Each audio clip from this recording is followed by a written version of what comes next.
নমস্কার সংবাদ মাধ্যমের বন্ধুগণ, অসমের প্রিয় জনগণ।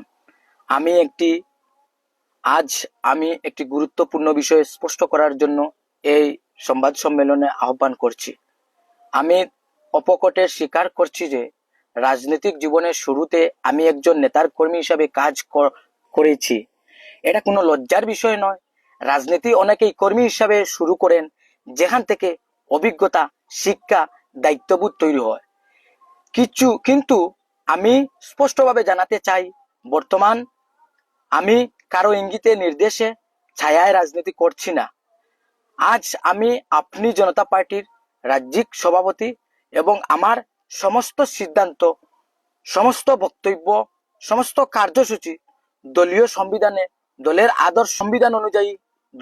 আদর্শ অনুযায়ী এবং সর্বোপরি অসমের সাধারণ মানুষের স্বার্থে গ্রহণ করা হয়। কিছু মহলে উদ্দেশ্য প্রণীত ভাবে প্রচার করছেন যে আমি কোনো নির্দিষ্ট নেতার হয়ে কাজ করছি। আমি দায়িত্বের সঙ্গে বলতে চাই, এই প্রচার সম্পূর্ণ ভিত্তিহীন, বিভ্রান্তিকর। আমি জনগণের রাজনীতি করি, আমি কর্মীর কণ্ঠস্বর তুলে ধরি, আমি বেকার, যুবক, কৃষক, শ্রমিক, সাধারণ মানুষের অধিকারের পক্ষে দাঁড়াই। আমার নেতৃত্ব ব্যক্তির দয়ায় নয়, জনগণের বিশ্বাস, দলের দায়িত্বে থেকে এসেছে। এই বিষয়টি আমি আজ জনগণের সামনে পরিষ্কারভাবে রাখতেছি যে আগন্তুক 26শে বিধানসভা নির্বাচন, সেই 26শে বিধানসভা নির্বাচনে আপনি জনতা পার্টি সমস্ত অসমে প্রার্থিত্ব দেবে।